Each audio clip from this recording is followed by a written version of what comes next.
So I'm back. So now we got, what is this? This is the, I'm gonna take it. I'm gonna say this has to be like the high, not the highest amp. This has to be the sub amp, maybe. This box is too big to be highest amp, so it has to be sub amp.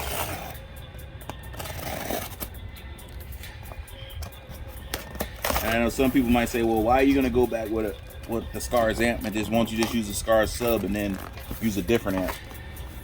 And the main reason why I do that is because I don't want to give no one an excuse to say, oh, well, you should have ran this with this and this way. No. I put everything the way your system says it's supposed to run together. If the sub fails, technically they can maybe they can say, well, you didn't build the box exactly the way we want. If the amp fails, it's all on them. It has nothing to do with it. The amp is pretty simple. It's pretty point blank the way you wire amp up. And how you push the amp. I'm pushing the amp exactly the way they say it should be pushed. So what we have is a Skar. See that right there? 2,000 watts RMS. Right? We know our 15 that we have in the trunk is 1,500 watts RMS. So this amp should have no problem pushing that 1,500 watt RMS sub at 1,500 watts the majority of the time. The way I set it up is only going to be wired to operate at max capacity, and it's never going to ever see max capacity. That's a lie. I'm sorry. Reframe that. It's rarely going to see max capacity because I'm not riding around blasting music all the time. So it shouldn't have an issue with stand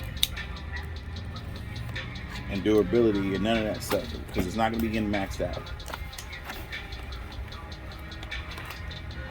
I was going to go addictive audio,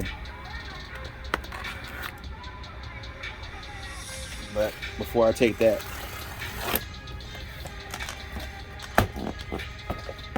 jump to addictive audio subs and amps, I'm going to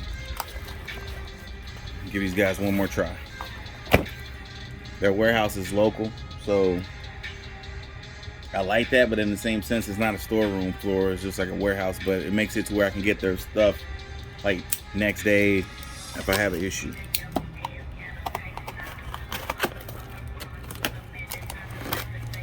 So what we got here? Comes with a controller knob. This is the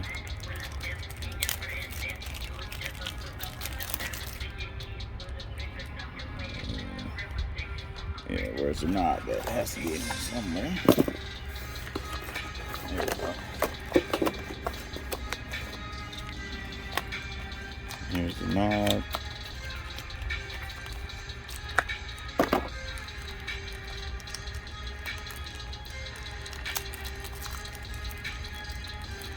These knobs work really well, and they're very, very useful. Controlling the bass, man, I could just cut it out. Like if I have my family hop in the car and I already know my daughter is not going for it, or if my mother gets in the car, you know, any situation like that, it's good to have one of these because you can leave everything else set up the same and just knock some of the bass out or knock all the bass out and just, you know, keep it at a medium or super low until you get back under the right circumstances. Crank this bad boy back up. So that's definitely a plus. If you're out and about traveling Florida's toll roads, there's a little thing you should have that can save you loads. The Sun Pass Mini Enhanced Travel by saving you money, which is always exciting. Let's get $10 back Sun there. Pass Mini ticket. Enjoy driving in a much better way.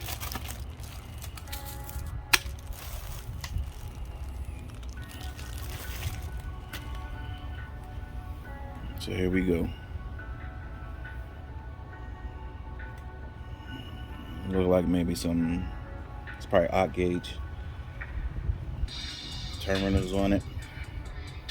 It looks like it has an 8mm remote wire, and I think those are about 8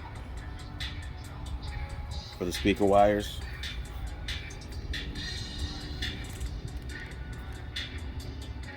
It's all constructed the same as it was before. Hopefully inside underneath this plate they made some changes to when I last purchased it. Let's take a peek underneath it.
Alright, let's take a quick look inside of here.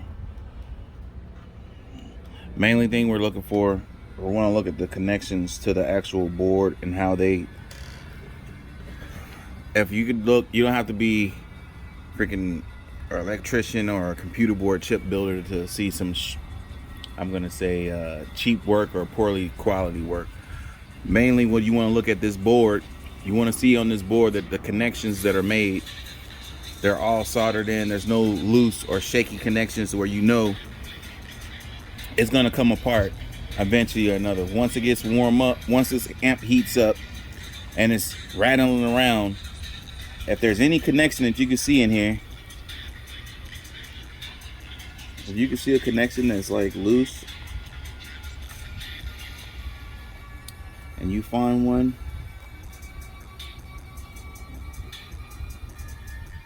you know, all of them have quality control stickers on them, but that don't mean nothing. That doesn't really mean much.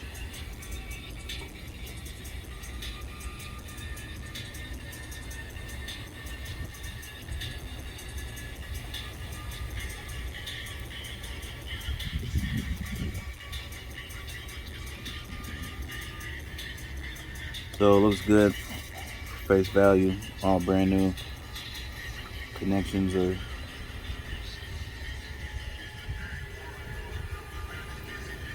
pretty good. Only thing you gotta do is, anyone you see that you might be a question, is reach out and touch it and see if there's any play in it. What I would do is, if I find any connection in one of these things that I get brand new, any kind of electronic thing that I get brand new that I can take apart, that's basically like 100% electronics and not like, you know, 50% mechanical and 50% electronics. If it's 100% electronics and it's something where you can easily pop the cover off and take a look, then I pop the cover off and I take a look. And if I find anything that's amiss, I'll freaking take a picture of it and I'll make a note and document it off rip. And go ahead and send it in. Or you can go ahead and run it, but you have the documentation. You know, you have the time when you first received it. You document that I received it. I took a look, I inspected it. I found that a couple of the connections look loose or whatever you find. And the dates and the time sent, pretty much the paper trail is what you want. It's going to be undisputable when if something happens with the amp and you say, look, I want my refund. They're going to go, oh, well, did you do this? Did you do that? I'm like, no. Look, I did everything. Give me my money or give me a new product. That's it. So that's the way I do it. I don't do it with everything. This is pretty cheap too, you know. I think it's maybe like $200. But anything that costs more than $200 and you're able to, you know, do a thorough job in checking it, I suggest checking it, but to each his own, man.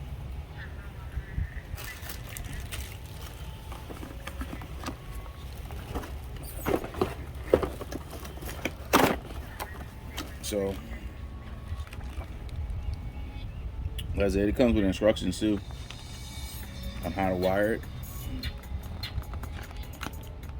battery, fuses, you know, connecting that, your amps, which we're gonna do that. We're gonna connect our high and our low amp, our source. We're gonna have it set up exactly the way they say. And I'm gonna use their highs amp as well with the B2 speakers. Not B2. What are those? The DS18s. We're gonna use the Skar's highs amp as well. And I have a local stereo shop that's not too far away, like within 5 or 6 minutes I can literally go, one of these amps go out, I'm just gonna go replace it and ask for a refund. I don't want a replacement amp. No more replacing amps. Alright, so I'll be back on when I get these things installed.